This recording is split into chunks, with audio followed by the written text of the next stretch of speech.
हाँ तो welcome to Imagine Point YouTube channel. प्यारे बच्चों, उम्मीद है आप सब बिल्कुल ठीक होंगे और मेरे लेक्चर्स को एंजॉय कर रहे होंगे, लगातार पढ़ रहे होंगे। और मैंने आपको अनाउंस किया था 30 का दम सीरीज का अपने क्लास 12 वाले बच्चों के लिए 30 टॉपिक लेके आऊँगा विद बेसिक फंडामेंटल्स। इसको आप नीट और आपके जेईई मेंस वाले बच्चे भी देख सकते हैं। और आज का मेरा बेटा पहला टॉपिक है डिहाइड्रेशन ऑफ अल्कोहल। क्लास 12 के लिए है।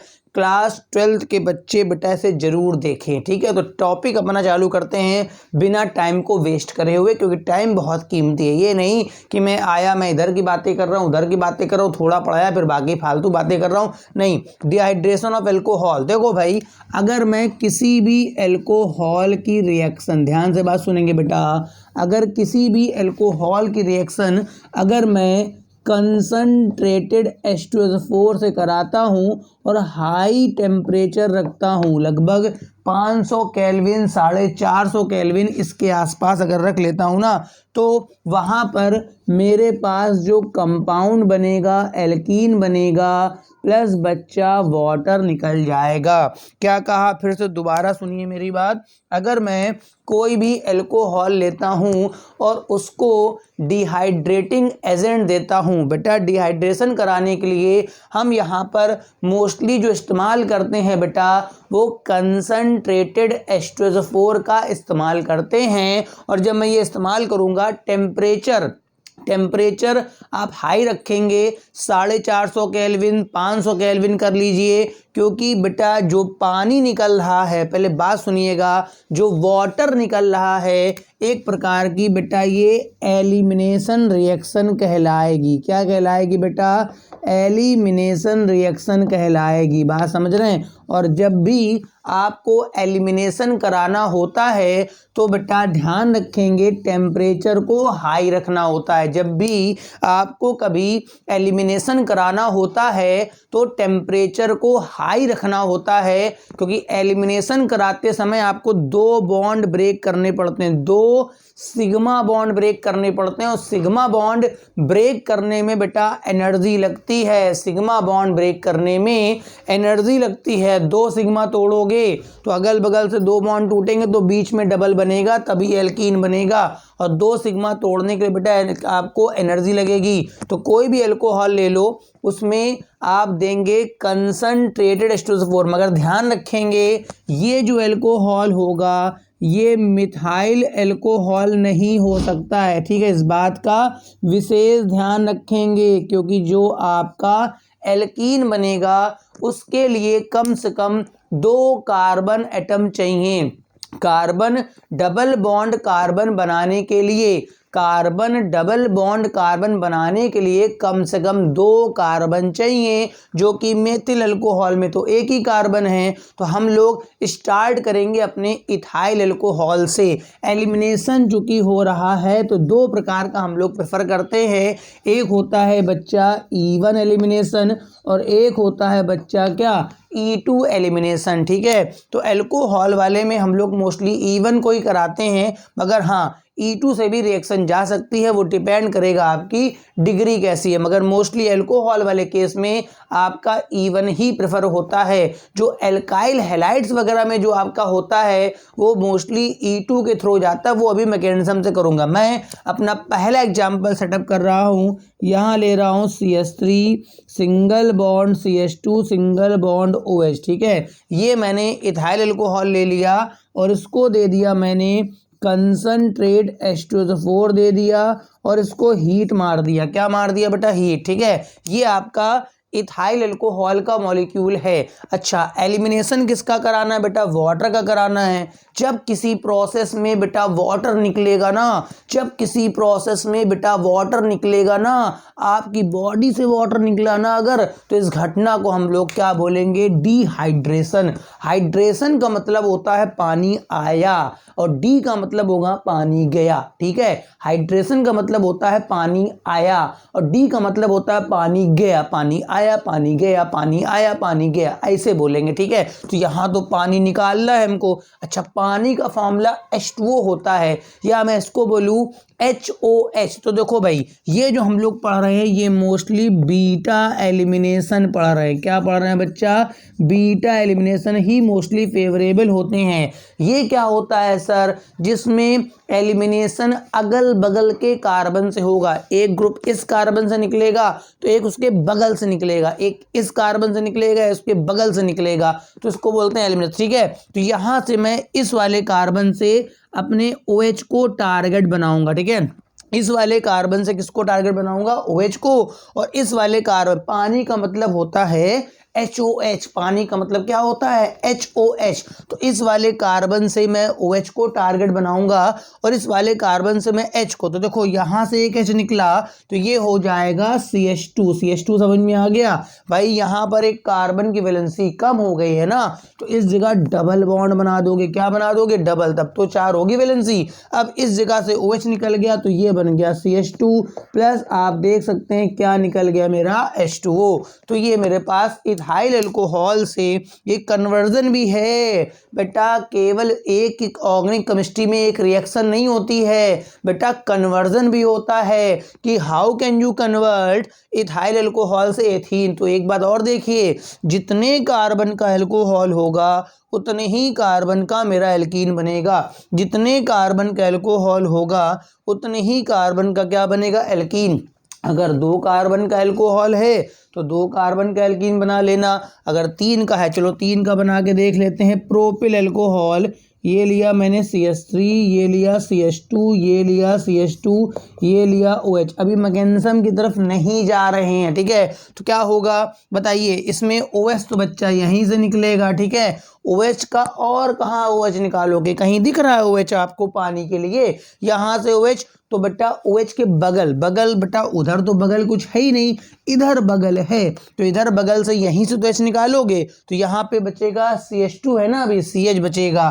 तो ये CH3 ऐसे रहेगा, इस जगह से बच एक H निकाल दोगे तो ये CH और डबल बॉन्ड CH2 प्रोपीन बन गया, प्लस मेरा क्या निकल गया? वाटर निकल गया, ठीक है। तो ये है 1 प्रोपेनॉल या प्रोपेन 1 ऑल से प्रोपीन। कन्वर्जन भी पूछ सकता है, ये सब भी आप ध्यान रखा करिए कि भाई आपके पेपर में वो कन्वर्जन भी पूछ सकता है, इस बातों का विशेष ध्यान रखेंगे। तो ये प्रोपेनॉल से हो गया प्रोपीन। चलो अगर मैं लेता हूँ ब्यूटेन 1 ऑल, अगर मैं लेता हूँ ब्यूटेन 1 ऑल, अगर मैं लेता हूँ ब्यूटेन 1 ऑल या ब्यूटेनॉल 1, इसको भी मैं सेम कंडीशन दूंगा, ठीक है। इसको भी मैं सेम कंडीशन दूंगा। तो OH तो बेटा यहीं से निकलेगा, ठीक है। OH तो बेटा यहीं से निकलेगा।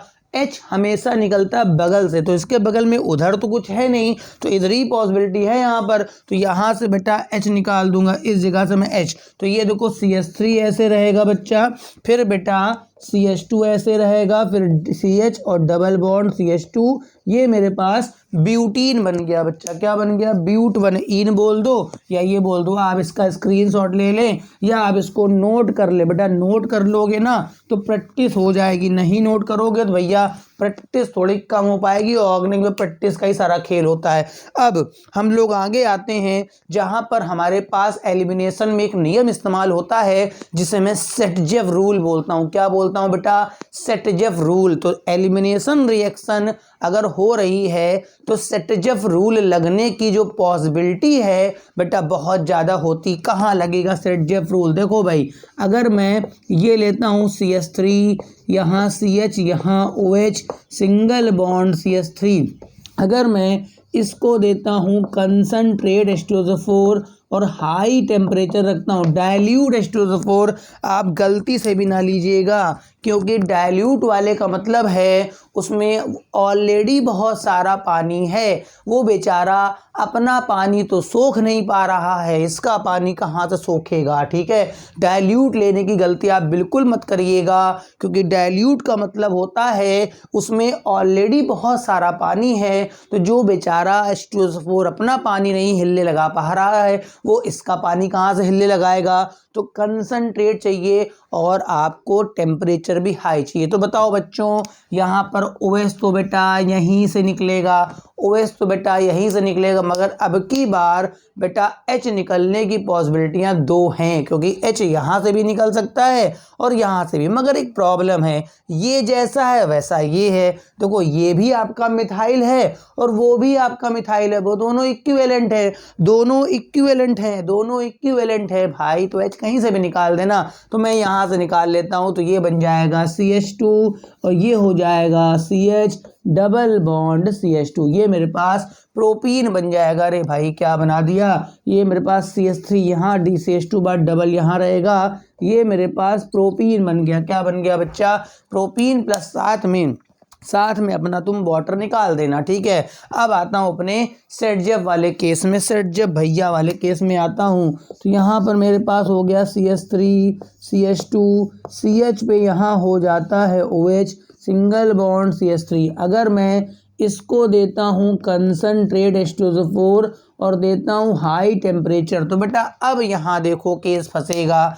OH तो बेटा यहीं से निकलेगा, OH तो बेटा यहीं से निकलेगा। ये ब्यूटन 2 ऑल है, पहचान पा रहे हो, 1 2 पे OH चपका है तो उसका नाम है ब्यूटन 2 ऑल। बेटा OH तो यहीं से निकलेगा, मगर H निकलने की तो कोई ये अलग पॉसिबिलिटी है, क्योंकि ये CH2 है और ये बेटा CH3 है। तो यहाँ पर हम एक नियम इस्तेमाल करेंगे जिसका नाम बच्चा होता है सेटजेफ रूल। नियम का नाम क्या होता है बेटा, सेटजेफ रूल। ये कहते हैं कि इस केस में आप H वहां से निकालेंगे जहां पर हाइड्रोजन की संख्या कम होगी। Elimination takes place from the carbon at which minimum number of hydrogen takes place. कैन ऐसा करेंगे तो स्टेबल कंपाउंड बनेगा, वो मेजर होगा, और ऐसा नहीं करेंगे तो बनेगा तो थोड़ा बहुत मगर वो माइनर होगा। तो यहाँ पे देखिए H की संख्या काफ़ी कम है, 2 है, यहाँ पे H की संख्या 3 है। सेटजेफ भैया बता गए हैं कि H आप वहाँ से निकालेंगे जहाँ पर H की संख्या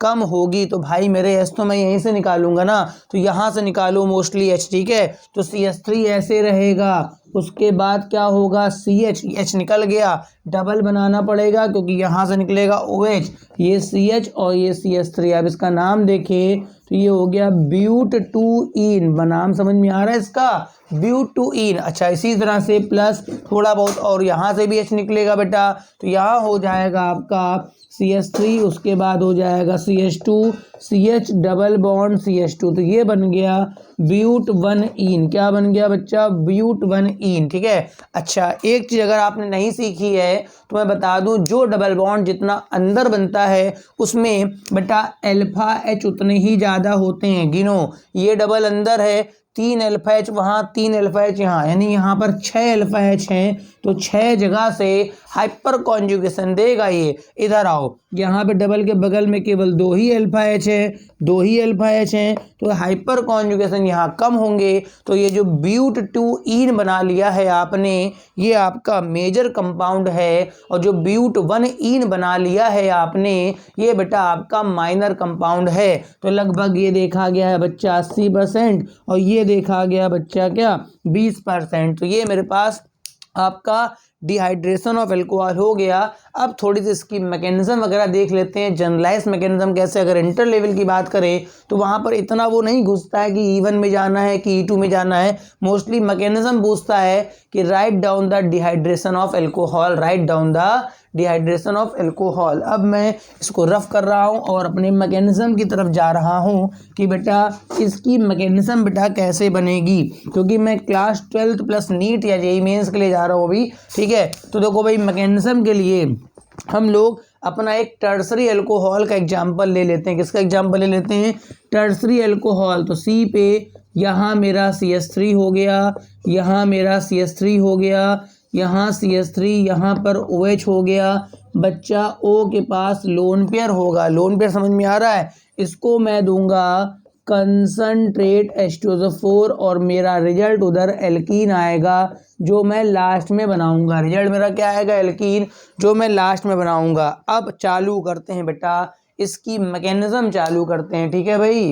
तो बेटा देखते हैं इससे बेटा एल्कीन कैसे बनेगा। एक बात ध्यान रखिएगा, अगर आपका एल्कोहल 3rd डिग्री या 2 डिग्री का है, अगर आपका एल्कोहल 3rd डिग्री या 2 डिग्री का है तो मैकेनिज्म E1 के थ्रू प्रोसीड होती है बेटा। मैकेनिज्म कैसी होती है बेटा? E1 के थ्रू, मतलब कार्बोकैटायन का फॉर्मेशन होता है। अब इसका पहले स्टेप में मैं सल्फ्यूरिक एसिड को ऐसे लिखूंगा H.H4, ठीक है। तो ये बच्चा आयनाइज हो जाएगा, एक देगा H+ और एक देगा H4-, ठीक है। अगर मैं बोल रहा हूँ कि 2 डिग्री और 3rd डिग्री वाले में E1 बनेगा, मतलब कार्बोकैटायन का फॉर्मेशन होगा। अब देखिए सेकंड स्टेप में ये जो इलेक्ट्रोफाइल बन गया है, ये एल्कोहल में उस जगह पे बेटा अटैक करेगा जहां इलेक्ट्रॉन डेंसिटी बेटा ज़्यादा होगी। जहां पर क्या ज़्यादा होगी बेटा? Electron density. तो जरा पूरे स्ट्रक्चर को आप अच्छे से वॉच करिए। देखिए मैंने लिखा सी पे यहाँ लिखा मैंने CH3, सी पे यहाँ लिखा मैंने CH3, सी पे यहाँ लिखा मैंने CH3, ये OH। बेटा ऑक्सीजन के आउटर मोस्ट शेल में 6 होते हैं, अभी 2 ही खर्च हुए हैं, तो बेटा 2 लोन पेयर यहीं बच गए, ठीक है। यानी पूरे सिस्टम में बेटा ऑक्सीजन के पास इलेक्ट्रॉन डेंसिटी ज़्यादा है, तो जो H+ होगा ये जाके यहीं पर अटैक करेगा और बेटा बॉन्ड का फॉर्मेशन होगा। बेटा जब यहाँ बॉन्ड बनेगा तो बॉन्ड बनाने के लिए चाहिए होते हैं इलेक्ट्रॉन्स, ठीक है। तो इलेक्ट्रॉन H+ के पास तो है नहीं, वो तो खुद ही भिखारी ऐसा है, उसके एक था वो भी निकल गया है। तो ऑक्सीजन के पास है भैया, तो ऑक्सीजन बॉन्ड रखेगा तो कमी फिर ऑक्सीजन पे आएगी। तो ये कैसे बनेगा बेटा? सी पे ऐसे रहेगा CH3 बच्चा, सी पे यहाँ CH3, यहाँ पर भी CH3, ये OH। एक लोन पेयर जिंदा रहेगा और एक लोन पेयर से बॉन्ड बन जाएगा। मगर जब ऑक्सीजन अपने लोन पेयर से बॉन्ड बनाएगा तो इस वाले सेंटर पे चार्ज पॉजिटिव, ठीक है। अगर किसी भी कंपाउंड में आपको ऑक्सीजन पर प्लस दिखाई पड़े, सुनेंगे ध्यान से भाई आप, अगर किसी भी कंपाउंड में अगर ऑक्सीजन पर प्लस दिखाई पड़े, समझ जाना उसका नाम है ऑक्सोनियम आयन। क्या नाम है बेटा? Oxonium ion. और ऐसे आयन बहुत अनस्टेबल होते हैं क्योंकि ऑक्सीजन जो है वो इलेक्ट्रोनेगेटिव होता है और यहाँ पर दिख रहा है इलेक्ट्रोपॉजिटिव। तो वो अपनी कमी, जो कमी बेटा आ गई है, इसको पूरा करेगा। मतलब ऑक्सीजन पर प्लस चार्ज आना बहुत खतरनाक चीज़ होती है। प्लस चार्ज बड़ा मुश्किल से आता है और अगर आ भी गया तो वो अपनी इस कमी को पूरा करेगा। तो स्टेप 3rd जरा देखते हैं क्या होगा, यहीं से उठा लो बेटा। तो सी पे यहाँ CH3, सी पे यहाँ CH3, सी पे यहाँ CH3, O यहाँ H और एक लोन पेयर, ये पॉजिटिव चार्ज। ये कहेगा भैया ऐसा करो, मेरे को निकलने दो। इस बॉन्ड में 2 इलेक्ट्रॉन होंगे बेटा, एक कार्बन का एक ऑक्सीजन का, तो कहेगा मेरे को ये बॉन्ड तोड़ के दे दो, क्योंकि जो लोन पेयर गया है अब मेरे को फिर से लोन पेयर ही चाहिए, ठीक है। और यही स्टेप इसका स्लो स्टेप होगा जिसमें कार्बोकैटायन का फॉर्मेशन होगा। तो रेट इसी स्टेप पे डिपेंड करेगा, तभी ये फर्स्ट ऑर्डर का होगा, ठीक है। तो क्या बनेगा देखिए, सी ऐसे रहेगा, सी पे CH3 ऐसे रहेगा, सी पे CH3 ऐसे रहेगा, सी पे ऐसे CH3, यहाँ प्लस बन गया। ये बेटा 3rd डिग्री का कार्बोकैटायन है, इस वजह से बेटा स्टेबल है। क्या है बेटा? स्टेबल है, ठीक है। या 2 डिग्री का भी होगा तब भी वो स्टेबल होगा। प्लस यहाँ पर पानी वानी अपना इलेक्ट्रॉन लेके निकल जाएगा। अब ये बन गया बेटा इंटरमीडिएट बन गया। क्या बन गया बेटा? इंटरमीडिएट। इतना वीडियो पॉज करके चाहे नोट कर लीजिए या फिर आप स्क्रीनशॉट ले लीजिए, जैसा आपका मन हो, जैसा आपका मन हो वैसा कर लीजिए। तो हम लोग बेटा कहाँ तक पहुँच गए? हम लोग कार्बोकैटायन तक पहुँच गए। और अगर बेटा कार्बोकैटायन का फॉर्मेशन हो रहा है तो E1 मैकेनिज्म होगी। क्या होगी? E1 का मतलब rate of the reaction is depend upon the alcohol but not H2SO4, ठीक है। तो बेटा अब 4th स्टेप में आ जाइए आप। तो सी पे यहाँ पर CH3 है, सी पे यहाँ CH3 है, सी पे यहाँ CH3 है। एक बात का ध्यान रखिएगा, जब कभी कार्बोकैटायन बन जाया करे तो देख लिया करिए वहाँ रीअरेंजमेंट से और कोई स्टेबल कार्बोकैटायन तो नहीं बनना है। तो यहाँ तो नहीं बनेगा क्योंकि यहाँ ऑलरेडी 3rd डिग्री का चल रहा है तो ऑलरेडी स्टेबल है। अब स्टेबल तो है मगर प्रोडक्ट तो नहीं है ना, स्टेबल तो है मगर प्रोडक्ट तो नहीं है ना। तो मैं इस मेथिल को बेटा ऐसे लिख लेता हूँ CH2H। अब जो सोल्यूशन में टहिल रहा होगा, भटक रहा होगा बहुत देर से, H4-, ठीक है, बुला रहा होगा आजा, जो मैंने H+ दिया था भैया, बहुत देर से टहिल रहा होगा, अपने H+ को ढूंढ रहा होगा, जाने कहाँ चला गया है। तो ये अपना H+ यहाँ से निकाल लेगा और कहेगा मेरा फिर से H2SO4 बन गया। और बेटा इस बॉन्ड के इलेक्ट्रॉन खाली हो जाएंगे, इनसे यहाँ पर खटाक से डबल बॉन्ड बन जाएगा, ठीक है। इन इलेक्ट्रॉनों से खटाक से तुरंत खींच लेगा, प्लस कहेगा चलो मेरी तरफ, मेरे पास कमी है, तो डबल बनते ही मेरा एल्कीन बन जाएगा। तो C पे CH3 और डबल बॉन्ड CH2, ये मेरे पास आप देख सकते हैं बढ़िया सा प्यारा सा एल्कीन का फॉर्मेशन हो गया। किसका फॉर्मेशन हो गया बेटा? एल्कीन का, ठीक है। इसको मैं ऐसे भी लिख सकता हूँ C double bond CH2 single bond अगल बगल CH3। तो उम्मीद है आपको ये जो आज का टॉपिक 1 था जिसका नाम है डिहाइड्रेशन ऑफ अल्कोहल, ये बहुत अच्छे से बात क्लियर हो गई होगी। क्लास 12th वाले बच्चों के लिए भी था, नीट और जेईई मेंस वाले भी देख सकते हैं। कुछ बातें मैंने बीच में फिक से मारी थी कि 3rd डिग्री और 2 डिग्री होगा, तो मोस्टली बेटा वो क्या देता है, E1 से चला जाता है, ठीक है। मगर थोड़ी बातें भी कम है इसमें, वो कभी जेईई नीट वाला बैच आएगा तब उसमें बताई जाएंगी कि बेटा केवल इथाइल अल्कोहल जो होता है वो E2 देता है, इसके अलावा दुनिया के सारे अल्कोहल बेटा E1 देते हैं। वो देखेंगे बाद में कभी जेईई नीट वाला आएगा। तो ये आज का टॉपिक फर्स्ट क्लियर हो गया। अगर आपको ये टॉपिक बहुत अच्छा लगा हो, पसंद आ गया हो, तो बेटा लाइक कर दिया करो, कमेंट कर दिया करो, अपने दोस्तों को शेयर कर दिया करो। चैनल अगर सब्सक्राइब नहीं करे हो तो क्यों नहीं करे हो, नोटिफिकेशन कैसे आएगा, तो please subscribe the channel for ये बढ़िया बढ़िया लेक्चर देखने के लिए आप चैनल को सब्सक्राइब कर ले। Thank you for watching. अब नेक्स्ट टाइम पे मिलते हैं अपने टॉपिक 2 के साथ, वो क्या होगा पता नहीं। हाँ, अगर आपको कोई टॉपिक एक्स्ट्रा पढ़ना है तो आप मेरे पास जाके कमेंट कर दीजिए कि सर मेरे को इस टॉपिक का बता दीजिए, मैं उसका भी लेक्चर बना के समय निकाल के बना दूंगा। Thank you for watching.